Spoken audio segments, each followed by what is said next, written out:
आज हम करते हैं हमारा कॉम्प्लेक्स नंबर का जो बचा हुआ रिमेनिंग पार्ट है। आज हम उसे क्या कर लेते हैं, कंप्लीट कर लेते हैं। आज हम कोशिश करेंगे कि आज जितने भी हमारे कॉम्प्लेक्स नंबर हैं कि जितने भी क्वेश्चंस आए हुए हैं मोस्टली जो है हमारी टाइप जो है वो कवर हो गई है। अब जो बची हुई टाइप्स हैं हम उनको क्या कर लेते हैं, कवर कर लेते हैं और आज ना इसको फिनिश कर देते हैं। ठीक है, जो हमारा फर्स्ट क्वेश्चन है उसमें इसने बोला है कि यदि if z is equal to क्या दिया है, कॉम्प्लेक्स नंबर है, then find the value of z minus के आई अपॉन जेड प्लस के आई का whole modulus is equal to 1 के बराबर दिया है। अभी हमने जो है वो नेक्स्ट टाइप एक अभी हमने क्या किया था, जब चैप्टर किया था तो हमने एक टाइप डिस्कस की थी। क्या होता है अगर determinant mode of z1 upon mod of z2 दिया है, तब क्या होता है कि इसका जो डिटर्मिनेंट होता है वो कॉम्प्लेक्स नंबर पर अलग अलग क्या हो जाता है, ऑपरेट हो जाता है। तो यानी कि हम इसको mode of z1 upon mod of z2 लिख देते हैं। इसी तरीके से अगर z1 इंटू z2 ये क्या दिया है, हमारे दो मल्टीप्लीकेशन में है और इसका क्या दिया है, मॉडुलस दिया है ये, तब हम क्या कर देते हैं, इसके मॉडुलस को भी अलग अलग क्या कर देते हैं, ऑपरेट कर देते हैं। यानी कि mod of z1 into mod of z2, यानी कि मल्टीप्लीकेशन में अगर कितने भी नंबर हैं हमारे पास और सब पर क्या दिया है, होल मॉडुलस है, तो वो क्या हो जाता है, अलग अलग क्या हो जाता है, उस पर ऑपरेट हो जाता है। Mod of z1 into mod of z2 into mod of z3 up to dash dash. ठीक है, ये हमारे पास हो गया फर्स्ट, सेकंड, थर्ड एंड एक फोर्थ हमारे पास होता है कि mod of z1 into mod of z का बार इज इक्वल टू क्या होता है, मोड ऑफ z का होल स्क्वायर। ठीक है, इसका मतलब क्या होता है, यानी mod of z1 into mod of z2 का बार, इसको क्या लिख लेते हैं, under root x square plus y square. इसका मतलब क्या होता है कि ये x z into z bar है, सॉरी, ठीक है, x प्लस का आई वाई होता है और ये z बार क्या होता है, ये होता है x माइनस का आई वाई। इसका भी जब मॉडुलस निकालते हैं तो under root x square plus y square, दोनों को क्या करते हैं, जब मल्टीप्लाई करेंगे तो वो क्या हो जाएगा, ये हो जाएगा x square plus y square. And then इसका करेंगे तो ये क्या हो जाता है, under root x square plus y square का whole square is equal to x square plus y square. यानी कि एक प्रॉपर्टी हमारे पास ये होती है, एक प्रॉपर्टीज ये होती है एंड ये एंड ये क्या होते हैं, ये हमारे पास डायरेक्ट रिजल्ट होते हैं कॉम्प्लेक्स नंबर के मॉडुलस को अलग अलग ऑपरेट करने के लिए, और उनका जो है हम यूज कहां पर करेंगे, इस क्वेश्चन में करेंगे। अब हम डिस्कस कर लेते हैं ये क्वेश्चन। ठीक है, अब हमें क्या बोला है, इसने बोला है कि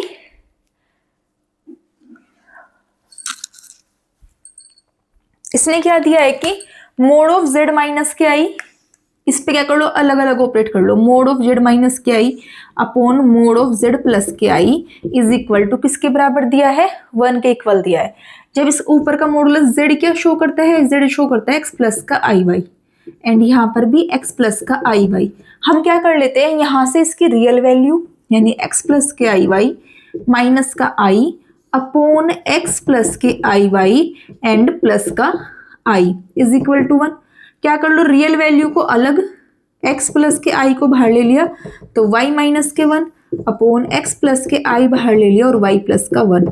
यहां से क्या किया कि इसकी जो रियल वैल्यूज थी एंड इमेजिनरी वैल्यू है उनको अलग अलग ऑपरेट कर लिया। ये इसकी रियल वैल्यू है और इमेजिनरी वैल्यू कर लिया, अलग अलग रख लिया। अब हम क्या करते हैं, इसका मॉडुलस निकाल लेते हैं। इनका मॉडुलस क्या होता है, under root x square plus y minus 1 का whole square upon under root x square plus y plus 1 का whole square is equal to 1 के इक्वल हो जाएगा।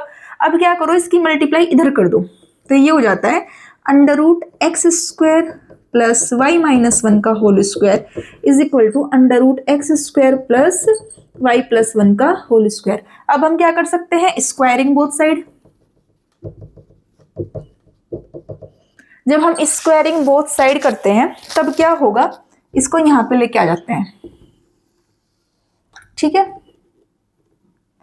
तो ये क्या हो जाएगा, ये हो जाएगा x square plus y minus 1 का whole square is equal to x square plus y plus 1 का होल स्क्वायर। एक्स स्क्वायर अब क्या कर दो, इसको इसके फॉर्मूले को खोल देते हैं, माइनस का 2y is equal to x square plus y square plus का 1 प्लस का 2y, जो कट रहा है उसको काट देते हैं। 1 से 1 क्या बच गया, माइनस का 2y is equal two plus के 2y, इसको इधर लेके आ जाओ तो यानी कितना हो जाएगा 4y is equal to 0, y is equal to 0।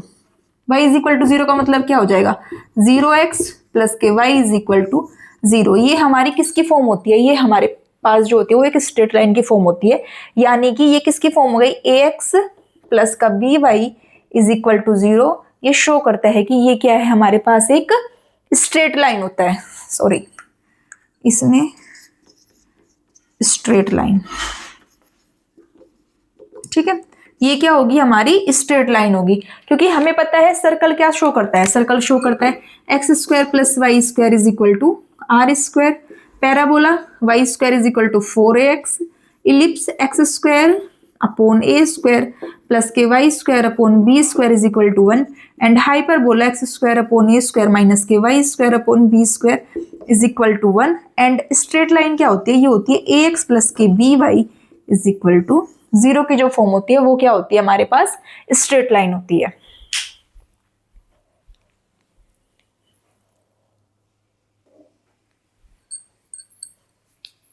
अब हम डिस्कस कर लेते हैं नेक्स्ट क्वेश्चन। नेक्स्ट क्वेश्चन क्या गिवन दिया है कि ओमेगा क्या है, हमारे पास क्यूब रूट ऑफ यूनिटी दिया है, देन फाइंड द वैल्यू ये। अब क्या करते हैं कि जब भी हम कोई भी क्वेश्चंस करते हैं तो हमें क्या करना होता है, एलिमिनेट कर लो ऑप्शंस, यानी कि ऑप्शंस के भी यूज करके बहुत सारे क्वेश्चंस हो जाते हैं, इसलिए हमें जितना ध्यान क्वेश्चन को सोल्व करने में देना है उतना ही ध्यान जो होता है उसके ऑप्शंस से भी क्वेश्चन को सोल्व करना होता है, यानी कि हमारा ध्यान दोनों तरफ होना चाहिए, क्वेश्चन पे भी और उसके ऑप्शन पे भी। अब इसने क्या दिया है, ये क्वेश्चन दिया है हमारे पास और हमें क्या करना है, इसको सोल्व करना है। तो हम क्या करेंगे, इसने दिया है omega cube root of unity दिया है 1 plus omega square and 1 plus omega की पावर 4 की पावर n, यानी कि ये दोनों जो हैं वो इक्वल किस कंडीशन में होंगे, यानी कि n की ऐसी कौन सी वैल्यू रखने से इसकी वैल्यू क्या हो जाएगी, इन दोनों की वैल्यू क्या हो जाएगी, इक्वल हो जाएगी। यानी हमें फाइंड क्या करना है, हमें फाइंड करना है n की वैल्यू। तो अब हम क्या करते हैं, हम करते हैं कि सबसे पहले क्या करो 1 प्लस, अभी पढ़ा था हमने कि क्यूब रूट ऑफ यूनिटी क्या होती है, ठीक है। क्यूब रूट ऑफ यूनिटी का जो फॉर्मूला होता है वो होता है 1 plus omega square is equal to 0, and omega के क्यूब की वैल्यू क्या होती है, हमारे पास 1 होती है, and 1 plus omega square is equal to minus का ओमेगा, एंड 1 प्लस का omega is equal to minus का ओमेगा स्क्वायर, ठीक है। हम क्या कर देंगे, उसका यूज करेंगे। 1 प्लस ओमेगा स्क्वायर की वैल्यू कितनी हो जाएगी, माइनस का ओमेगा की power n is equal to 1 plus omega की पावर 4। इसको हम क्या लिख सकते हैं, ओमेगा की पावर 4 को हम लिख सकते हैं ओमेगा की क्यूब इंटू ओमेगा, क्योंकि हमें पता है ओमेगा क्यूब की वैल्यू कितनी होती है, ओमेगा की क्यूब की वैल्यू होती है 1। तो हमने क्या कर दिया, इसको क्या लिखेंगे 1 प्लस ओमेगा की पावर n माइनस के ओमेगा की power n is equal to minus का ओमेगा स्क्वायर की पावर n। अब हमें क्या करना है, ऑप्शन का यूज कर लो। अब n इज इक्वल टू यहां से शुरू हो 2 रख के देखो, माइनस के ओमेगा के square is equal to minus के ओमेगा के स्क्वायर की पावर 2, ठीक है। पहले हम क्या कर रहे हैं, n इज इक्वल टू 2 को रख के देखो, ये कितना हो जाएगा, omega square is equal to ये कितना हो जाएगा, ओमेगा की power 4, omega square is equal to omega की पावर 4 को फिर से अगेन ओमेगा लिख सकते हैं, ये डज नॉट इक्वल टू, यानी कि जो फर्स्ट है वो हमारा क्या हो जाएगा, आंसर नहीं होगा। अब हम क्या करते हैं, अब हम यूज करते हैं सेकंड का, यानी कि n इज इक्वल टू अब 3 रख के पुट करो, ये कितना हो जाएगा, माइनस के ओमेगा की power 3 is equal to minus के ओमेगा स्क्वायर की पावर 3, ये माइनस के ओमेगा की cube is equal to minus के ओमेगा की पावर 6 हो गया। ओमेगा की क्यूब की वैल्यू कितनी होती है, माइनस के 1, और ओमेगा की 6 को हम क्या लिख सकते हैं, ओमेगा की क्यूब का स्क्वायर, ठीक है। इसको हम क्या लिख सकते हैं, इसको लिख सकते हैं ओमेगा की क्यूब का स्क्वायर। वो क्यों किया, क्योंकि हमें पता है कि ओमेगा स्क्वायर की वैल्यू, सॉरी ओमेगा क्यूब की वैल्यू क्या होती है, 1 होती है। वी नो दैट कि ओमेगा के क्यूब की वैल्यू कितनी होती है, 1 होती है, तो उसका यूज हमने यहाँ पे कर दिया। तो ये माइनस के 1, ये भी कितना हो गया, माइनस के 1, ये दोनों n इज इक्वल टू 3 रखने पर हमारी left hand side is equal to right hand side के इक्वल आ रही है, तो यानी कि हमारा ऑप्शन सेकंड क्या हो जाएगा, करेक्ट हो जाएगा। जब ऑप्शन सेकंड करेक्ट हो गया तो हमें इन दोनों को करने की कोई जरूरत ही नहीं है, यानी कि हमारे जो मोस्टली क्वेश्चंस होते हैं वो ऑप्शन से भी एलिमिनेट हो जाते हैं। तो यानी कि जितना फोकस क्वेश्चंस पे होता है उतना ही फोकस हमारा किस पे होता है, ऑप्शंस पे भी होता है। अब हम नेक्स्ट क्वेश्चन कर लेते हैं। नेक्स्ट क्वेश्चन भी क्या दिया है, वेयर ओमेगा क्या है यहाँ पर, omega is the cube root of unity. ठीक है, क्यूब रूट ऑफ यूनिटी दिया है, उसकी इक्वेशन क्या है हमारे पास, 1 प्लस ओमेगा स्क्वायर की वैल्यू क्या होती है, 0 होती है। यहां से हम 1 प्लस ओमेगा की स्क्वायर की वैल्यू फाइंड आउट कर सकते हैं और यहां से 1 प्लस ओमेगा की वैल्यू भी हम क्या कर सकते हैं, फाइंड आउट कर सकते हैं। तो अब हम क्या कर सकते हैं, 1 plus omega square, 1 plus omega square की वैल्यू कितनी होगी, माइनस के ओमेगा एंड माइनस का ओमेगा। ठीक है, 1 प्लस ओमेगा की वैल्यू कितनी होती है, माइनस का ओमेगा का स्क्वायर माइनस का ओमेगा स्क्वायर, यानी माइनस का 2 ओमेगा एंड माइनस का 2 ओमेगा स्क्वायर। जब इन दोनों की मल्टीप्लाई करेंगे तो 4 इंटू ओमेगा क्यूब, एंड हमें पता है कि ओमेगा की क्यूब की वैल्यू कितनी होती है, 1 होती है। तो इसका आंसर हमारा क्या हो जाएगा, 4 हो जाएगा। ठीक है,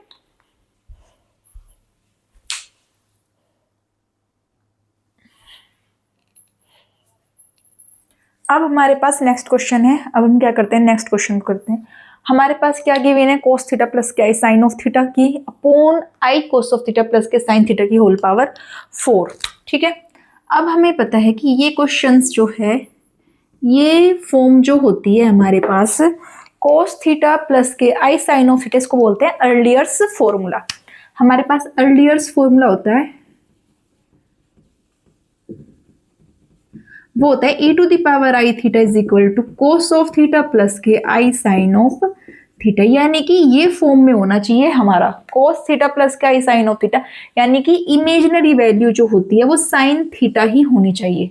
हमारी इमेजिनरी वैल्यू क्या होनी चाहिए, साइन थीटा, एंड हमारी रियल वैल्यू जो होनी चाहिए वो शो करनी चाहिए हमारी कोस ऑफ थीटा। ठीक है, e to the power minus के आई थीटा, ये होता है कोस थीटा माइनस के i sine of theta.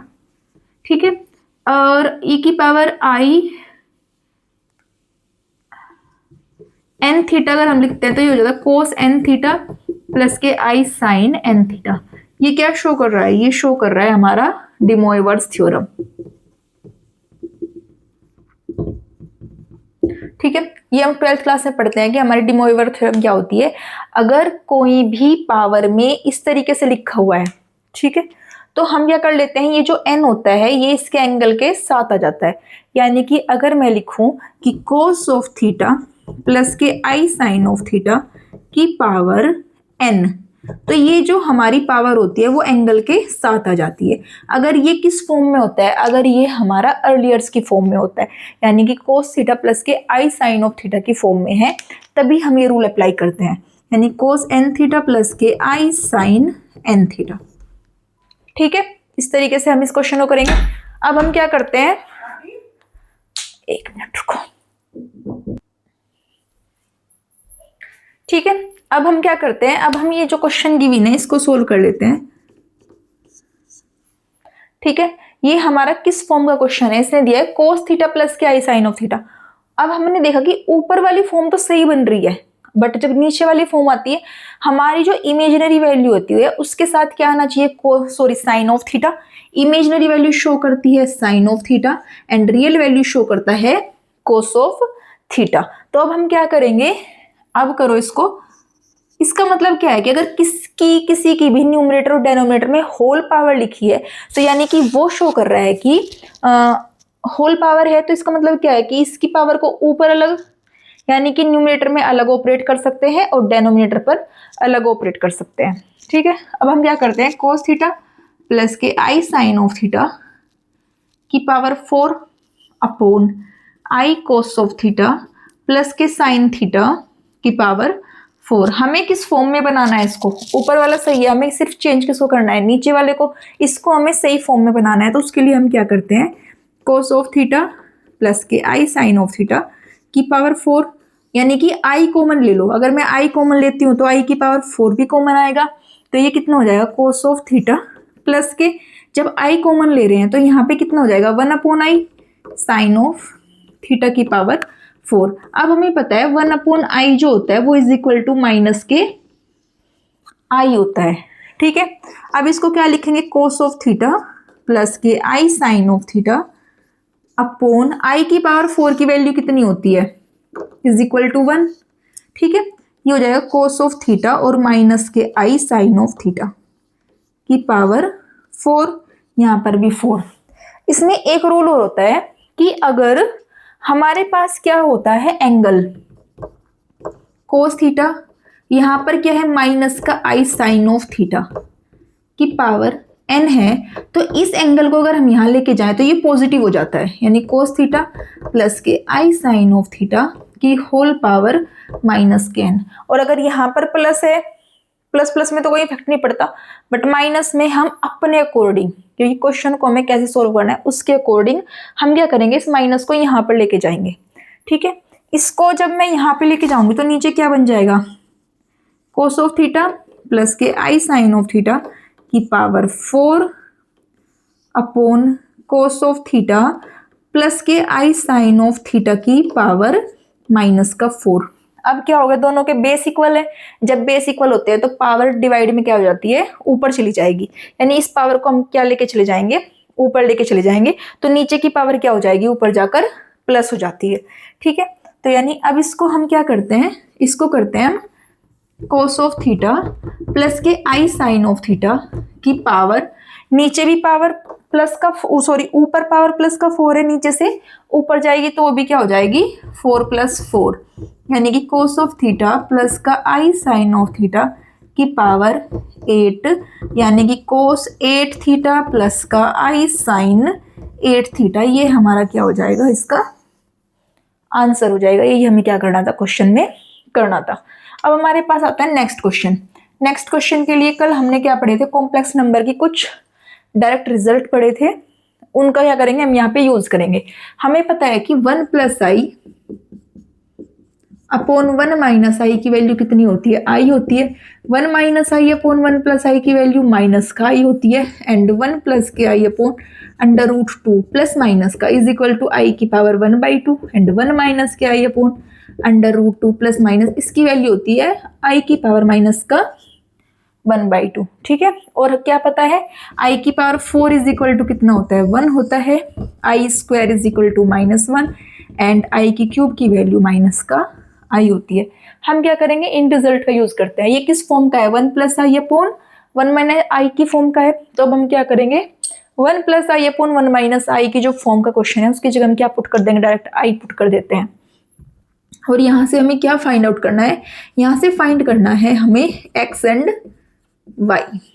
1 + i की power 398 is equal to x + i। अब हम क्या करते हैं, i की पावर 4, i की पावर 4 का मतलब क्या होता है, उसकी वैल्यू 1 है, यानी कि जो भी नंबर हमें गिवन है हमें क्या करना है, इसे इज डिविजिबल बाई 4 से डिविजिबल करते हैं, तो हमारा रिमाइंडर क्या बच जाता है, i² is equal to x + के i y, -1 प्लस के 0i is equal to x plus का i y। Equating both side करते हैं तो x - 1 आ गया एंड y इज इक्वल टू 0। ये इसने हमसे क्या पूछा था, इसकी वैल्यू पूछी थी, यानी कि हमें उसकी real value and imaginary value क्या करनी थी, फाइंड आउट करनी थी।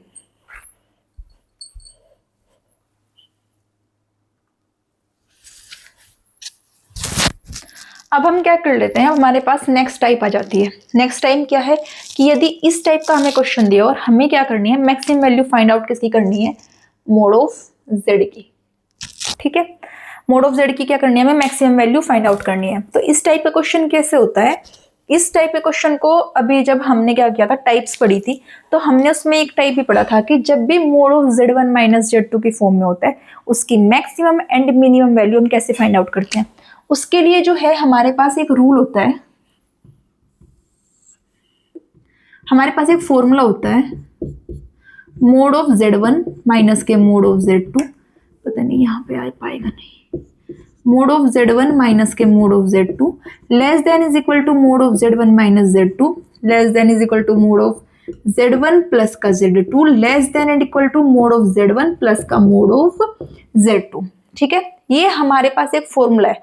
इससे हम क्या करते हैं, किसी भी क्वेश्चन के, यानी कि अगर हमारा क्वेश्चन z1 एंड z2 की फॉर्म में है तो हम उस क्वेश्चन की मैक्सिमम एंड मिनिमम वैल्यू क्या कर सकते हैं, फाइंड आउट कर सकते हैं। जब हम क्या करते हैं, राइट की तरफ चलते हैं तो ये शो करता है इसकी मैक्सिमम वैल्यू। ठीक है, और जब हम क्या करते हैं राइट से लेफ्ट की तरफ आते हैं देन ये शो करता है इसकी मिनिमम वैल्यू। ठीक है, अब हमारा क्वेश्चन जो है वो किस टाइप का है, Z1 minus Z2। Z1 minus Z2 की फॉर्म का है, इसका मतलब ये क्या हो जाएगा, ये हो जाएगा मोड ऑफ Z1 माइनस के mod of Z2 less than and equal to mod of Z1 minus का Z2। क्योंकि जब हम इधर को जाएंगे तब ये क्या शो कर रहा है, हमारी मैक्सिमम वैल्यू शो कर रहा है। हम इसको भी अप्लाई कर सकते हैं, या फिर हमें क्या करना है, जब भी इस टाइप का क्वेश्चन दे तो इस पर क्या करो, Z अलग अलग ऑपरेट कर दो। मोड ऑफ Z माइनस के 4 upon Z is equal to 2, mod of Z minus का 4 upon mod of Z is equal to 2, यानी मोड ऑफ Z का स्क्वायर माइनस का 4 is equal to 2 mod of Z, mod of Z का square minus के 2 mod of Z and minus का 4 is equal to 2। ये हमारे पास क्या बन गई, ये हमारे पास एक क्वाड्रेटिक इक्वेशन है in the form of Z। ठीक है, ये हमारे पास किसकी फॉर्म हो गई, हमारे पास एक क्वाड्रेटिक इक्वेशन है in the form of Z की फॉर्म में है। और इसके अब हमें क्या करना है, हमें क्या निकालना है, हमें निकालनी है maximum value mode of Z। तो सबसे पहले हम क्या करते हैं, इसको सोल्व करते हैं। सोल्व करने का तरीका क्या होता है कि जब भी इस टाइप की फॉर्म हो, कोई भी क्वाड्रेटिक इक्वेशन अगर हमारे पास है, अगर वो हमारे पास है तो हम क्या करते हैं, इसे फैक्टराइज कर लेते हैं। फैक्टराइज करने के लिए क्या करते हैं कि 4 कैसे फैक्टर करने हैं, जो माइनस करके क्या आ जाए 2 आ जाए। 4 के कोई भी ऐसे फैक्टर नहीं होते हैं कि जो माइनस करके 2 आ जाए। तब हम क्या अप्लाई करते हैं, अप्लाई करते हैं श्रीधराचार्य फॉर्मूला, हम उसी का यूज करते हैं। यहाँ पे mod of Z is equal to किसके बराबर हो जाता है, माइनस के 2 प्लस का ये जो फॉर्मूला होता है, ये होता है हमारे पास ये x इज इक्वल टू अगर हमारे पास इक्वेशन ये है ax स्क्वायर प्लस का bx प्लस का c इज इक्वल टू 0 की अगर फॉर्म है, और हमारे जो होते हैं इस इक्वेशन के फैक्टर नहीं कर पाते हैं, देन हम क्या अप्लाई करते हैं, तब हम अप्लाई करते हैं इसमें श्रीधराचार्य फॉर्मूला। ठीक है, तो ये फॉर्मूला किस फॉर्म में लगता है, अगर हमारे पास इक्वेशन इस फॉर्म की होती है ax स्क्वायर प्लस का bx प्लस के c इज इक्वल टू 0 की फॉर्म की है, तब हम क्या अप्लाई करेंगे, ये वाला फॉर्मूला। ठीक है, तब इसका formula x is equal to हो जाता है माइनस के b plus minus under root b square minus का 4ac अपॉन 2a। ठीक है, तो हम ये अप्लाई करते हैं। तो हम क्या करेंगे, यहाँ पर ये अप्लाई करेंगे माइनस के b, तो यानी कितना हो जाएगा प्लस के 2 प्लस माइनस का under root b square 4 minus के 4ac, माइनस माइनस पहले तो प्लस हो जाएगा, 4 4 जा 16 अपॉन 2a, a की वैल्यू कितनी है 1 है, तो mod of Z is equal to 2 plus minus under root 20 upon 2। अब इसको और इजी फॉर्म बनाओ, ऊपर से 20 को क्या लिख सकते हैं 2 प्लस माइनस के 2 अंडर रूट ऑफ 5 अपॉन 2, 2 को कैंसिल कर दो। तो हमारा जब हम 2 को कैंसिल कर देते हैं तब हमारा जो फॉर्म होती है वो mod of Z is equal to आ जाती है 2 प्लस माइनस अंडर रूट 5। ठीक है, अब यहाँ पर इसकी कितनी वैल्यूज होती है मोड ऑफ Z की, कि वैल्यू निकालनी है मोड ऑफ Z की। ये क्या शो कर रहा है कि मोड ऑफ Z की यहाँ पर 2 वैल्यूज है, एक पॉजिटिव एक नेगेटिव। अब टेकिंग क्या कर लेते हैं, टेकिंग पॉजिटिव साइन। जब हम मोड ऑफ Z का पॉजिटिव साइन लेते हैं तो 2 प्लस का अंडर रूट, सॉरी यहाँ पर 1 आएगा, क्योंकि हमने क्या कर लिया यहाँ से 2 कॉमन लिया, तो 2 से 2 कैंसिल हो गया, तो यहाँ पे कितना आ जाएगा 1 आ जाएगा। 1 प्लस के अंडर रूट ऑफ 5, जब हम क्या कर लेते हैं टेकिंग नेगेटिव साइन, तो ये कितना होता है mod of Z is equal to 1 minus के अंडर रूट ऑफ 5। अब क्वेश्चन में पूछा क्या है वो देखो, क्वेश्चन में हमसे पूछा है कि हमें क्या करना है, फाइंड करनी है मैक्सिमम वैल्यू। अब देखो वो भी किसकी, मोड ऑफ Z की। अब इन दोनों में मैक्सिमम वैल्यू कौन सी होगी, पॉजिटिव वाली या फिर नेगेटिव वाली, यानी जो नंबर जो होगा हमारा पॉजिटिव होगा वो क्या होगा, मैक्सिमम होगा। तो यानी कि हमारी जो मैक्सिमम वैल्यू हो जाएगी वो ये हो जाएगी, एंड ये क्या हो जाती है, ये हमारे पास इसकी मिनिमम वैल्यू हो जाती है। ठीक है,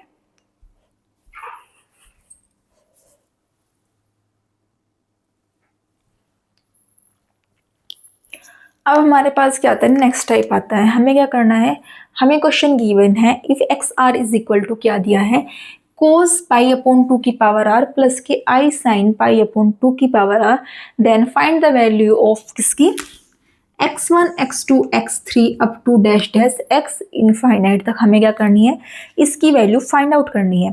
तो अब हम क्या करते हैं, सबसे पहले तो हमें पता है कि ये कौन सी फॉर्म है, अभी हमने पढ़ा था एक अर्लियर्स फॉर्मूला होता है हमारे पास, अर्लियर फॉर्मूला होता है e की power i theta is equal to, ये किसकी फॉर्म हो जाती है, ये हो जाती है कोस ऑफ थीटा प्लस के आई साइन ऑफ थीटा की फॉर्म हो जाती है। ठीक है, इसी तरीके से इसको हम क्या लिख सकते हैं, इसको लिख सकते हैं e की पावर आई पाई अपॉन 2 की पावर आर, क्योंकि थीटा की जगह क्या शो कर रहा है, थीटा जो है यहाँ पर पाई अपॉन 2 की पावर आर है। ठीक है, अब हमें पुट क्या करना है यहाँ पर, अभी हमने क्या देखा, हमें वैल्यू किसकी निकालनी है, हमारी इक्वेशन एक्स आर की फॉर्म में है। ठीक है, वैल्यू किस किस की फाइंड आउट करनी है, x1 x2 x3 up to x infinite. इसका मतलब क्या है, हमें इसमें क्या पुट करना है, r is equal to 1 2 3 up to dash dash कहाँ तक, इनफाइनाइट तक हमें क्या करना है, इसमें पुट करना है। अब क्या करो, इसमें x1 dot x2 dot x3 dot x4 up to dash x infinite तक वैल्यू पुट कर दो डायरेक्ट। अभी ये कितना हो जाएगा, e की power i pi upon 2 plus के पाई अपॉन, जब भी हम इनटू में करते हैं ना, इनटू अभी ऐसे कर लो, e to the power pi upon 2 का square into e to the power i pi upon 2 की cube up to dash dash कहाँ तक जाएगा, ये जाएगा e to the power i कहाँ तक, इनफाइनाइट तक। ठीक है, एक्स आर, आर की जगह इनफाइनाइट पुट करना है। तो अब हम क्या करते हैं, जब भी बेस हमारा इनटू में होता है, यानी बेस अगर इक्वल है तो पावर्स क्या हो जाती है, ऐड हो जाती है। यानी कि इसका बेस क्या है, ये सब इक्वल है तो पावर क्या हो जाएगी, ऐड हो जाएगी। e to the power i pi upon 2 plus के पाई अपॉन 2 का स्क्वायर प्लस पाई अपॉन 2 की cube plus up to dash dash infinite तक। अब हम चेक करेंगे ये हमारे पास कौन सी सीरीज है, ये हमारे पास कौन सी सीरीज है। उसके लिए हम क्या करते हैं, जब भी पाई पाई अपॉन 2 का स्क्वायर पाई अपॉन 2 की क्यूब, साफ साफ दिखाई दे रहा है कि यहाँ पर इसका r कितना आ रहा है, r is equal to 1/2। r कैसे फाइंड आउट करते हैं, सेकेंड टर्म को फर्स्ट टर्म से क्या कर दो, डिवाइड कर दो। ठीक है, अब ये सीरीज हमारे पास कौन सी सीरीज है, जब r is equal to equal आ रहा है जगह, यहाँ डिवाइड किया 1/2, यहाँ पे डिवाइड किया 1/2, यहाँ पे डिवाइड किया 1/2, तो यानी ये सीरीज जो है हमारी जीपी होती है, यानी कि ज्योमेट्रिक प्रोग्रेशन। ठीक है, अब क्या करो, e टू द पावर आई, हमारे पास अर्थमेटिक प्रोग्रेशन का s इनफाइनाइट यानी सम ऑफ, जब इनफाइनाइट निकालना होता है तब उसका फॉर्मूला होता है s infinite is equal to a upon 1 minus का r। ठीक है, अब हम ये वाला फॉर्मूला अप्लाई करेंगे। ये फॉर्मूले हम कब पढ़ेंगे, जब हम क्या पढ़ेंगे, सीरीज पढ़ेंगे। उसमें क्या होता है, अर्थमेटिक प्रोग्रेशन होता है, ज्योमेट्रिक होता है एंड हार्मोनिक प्रोग्रेशन होता है। तो हम क्या करते हैं, यहाँ पर हमने क्या निकाल लिया, सम ऑफ इनफाइनाइट निकाल लिया। सम ऑफ इनफाइनाइट कितना हो गया, a अपॉन 1 माइनस के r। a कितना है यहाँ पर, पाई/2, ये a होता है। r इज इक्वल टू ये अपॉन 1 माइनस का 1/2 is equal to e to the power i पाई/2 अपॉन 1/2, 2 से 2 cancel, e to the power i pi. ठीक है, ये किसकी फॉर्म का आ गया, ये फिर से अर्लियर फॉर्म में हो गया। अब हम इसको क्या लिख सकते हैं, इसको लिख सकते हैं कोस पाई प्लस के आई साइन पाई। हमें पता है कोस पाई की वैल्यू कितनी होती है, -1 प्लस के आई साइन पाई की वैल्यू जो होती है वो 0 होती है। यानी कि हमारे पास x1 dot x2 x3 x4 up to dash dash x infinite की वैल्यू कितनी आ गई, -1। ठीक है, ये क्वेश्चन जो होगा वो इस तरीके से होगा। अब हमने क्या किया है, जितने भी कॉम्प्लेक्स नंबर की जितनी भी टाइप्स थी, मोस्टली टाइप हमने क्या कर ली है, कवर कर ली है। अब आपको क्या करना है, आपको जो कॉम्प्लेक्स नंबर है उसको कंप्लीट रिवीजन करना है। अब जो नेक्स्ट टाइप है ट्रिग्नोमेट्रिकल, हम क्या करते हैं, ट्रिग्नोमेट्री के जितने प्रीवियस ईयर क्वेश्चंस आए हुए हैं उनको प्रैक्टिस कर लेते हैं, और बाकी जो है वो अपनी तैयारी करते रहना, रिवीजन करते रहो, और मेरे चैनल को लाइक एंड सब्सक्राइब करते रहो। Thank you.